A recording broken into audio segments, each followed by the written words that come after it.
أعوذ بالله من الشيطان الرجيم بسم الله الرحمن الرحيم. Your Highness Sheikh Tamim bin Hamad Al Thani, Excellencies, ladies and gentlemen, it is indeed a pleasure to join you, and let me start by conveying the warm greetings from Secretary General Antonio Guterres, who took up his duties in January with an appeal for peace and who looks forward to working with you in the years ahead. He and I would both like to thank the organizers of the Doha Forum for bringing together so many government officials, business people, and other dynamic partners.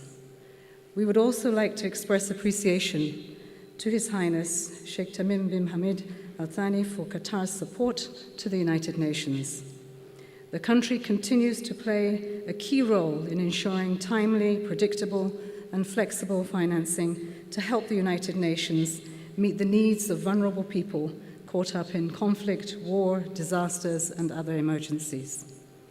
Such solidarity is especially welcome at this time when there are more people in need of humanitarian assistance and more people fleeing conflict, persecution, poverty, and environmental degradation than at any time in recent history. Indeed, we are living in a world that is out of balance. We are seeing a proliferation of new conflict, even as old ones never seem to end. Climate change is a growing threat, and biological diversity in steep decline. Joblessness, particularly for our young people, is on the rise. Women and girls are still subject to systemic discrimination and outrageous levels of violence. Nationalism, populism, and xenophobia are growing. Many people have lost confidence in governments and global institutions. And while globalization has brought remarkable gains in recent decades, over that same period, inequalities have also widened dramatically.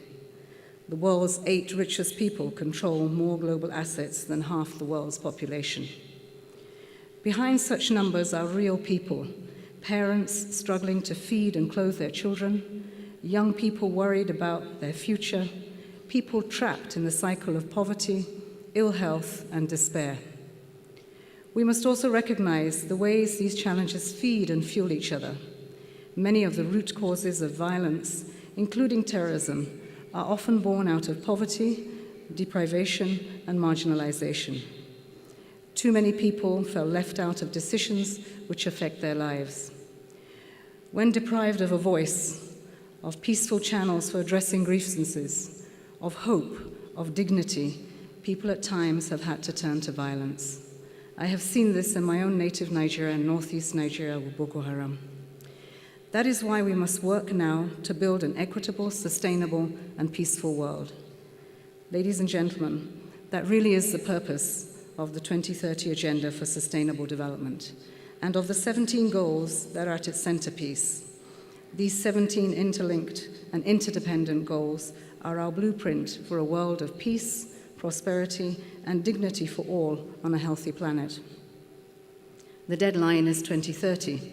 That is not much time, but it is enough if we work hard and we work together, if we work with long-term objectives in mind, and if we all make sustainable development a priority. One key point about the 2030 Agenda that deserves greater attention is that it is universal and applies to all countries. Even the richest and most advanced countries have yet to conquer inequality, fully empower women, or safeguard the environment. In a sense, all countries are in the process of developing, of building better lives for all of their people. So this is truly a universal agenda.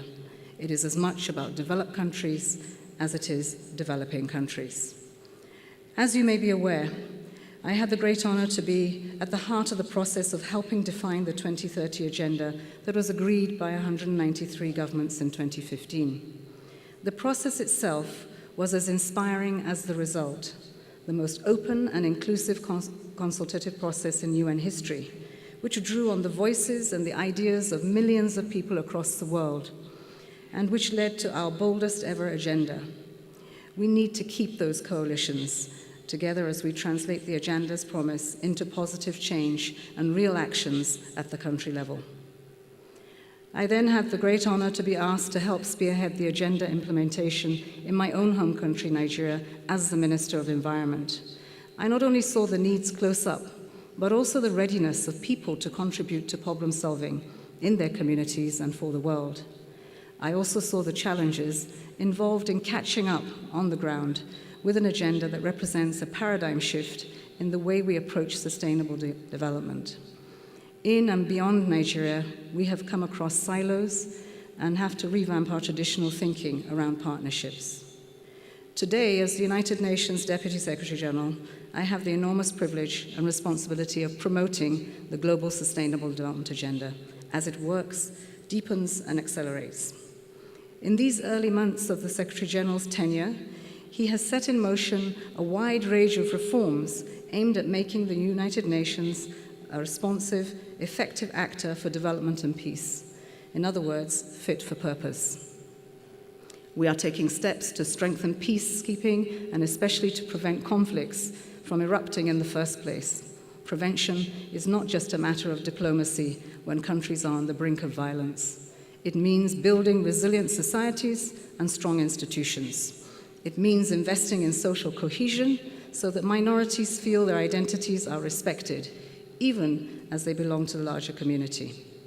And of course, it means realizing the potential of the 2030 Agenda and the Paris Agreement on climate change.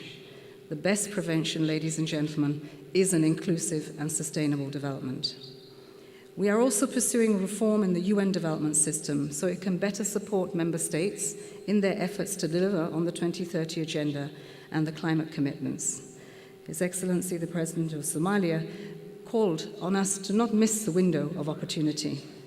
And the UN development system will need to be more cohesive, accountable, and transparent as it hopes to support member states in achieving the 2030 Agenda. We are encouraged to note how many countries are aligning their national plans. They are sharing experiences about how to mobilize resources and build capacity. Such local ownership and leadership in the private and public sectors alike is crucial. Ladies and gentlemen, implementation of the Paris Agreement is also inextricably linked with the Sustainable Development Goals. Indeed, the steps we take to mitigate and adapt to climate change will simultaneously advance the 2030 Agenda. Qatar itself recognizes both the threat and the opportunity. Already rising temperatures and forecasts of declining rainfall highlight that danger. At the same time, the country is committed to climate action, including by generating electricity for renewable energy resources.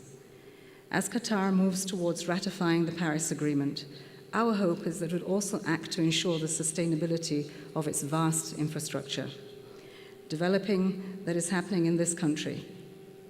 Here and across our world, our future progress and well-being rests on more closely linking sustainability and climate action.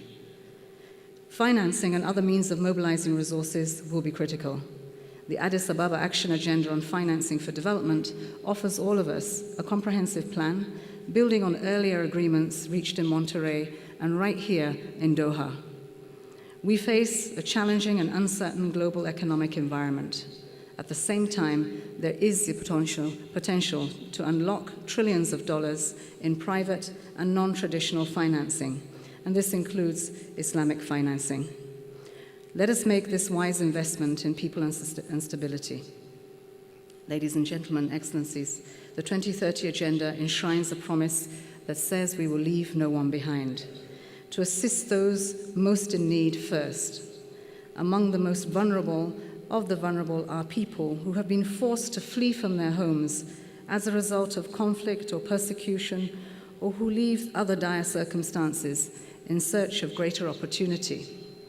The agenda has thus important potential to address today's large-scale movements of refugees and migrants, issues that are among the main concerns of this laudable Doha Forum.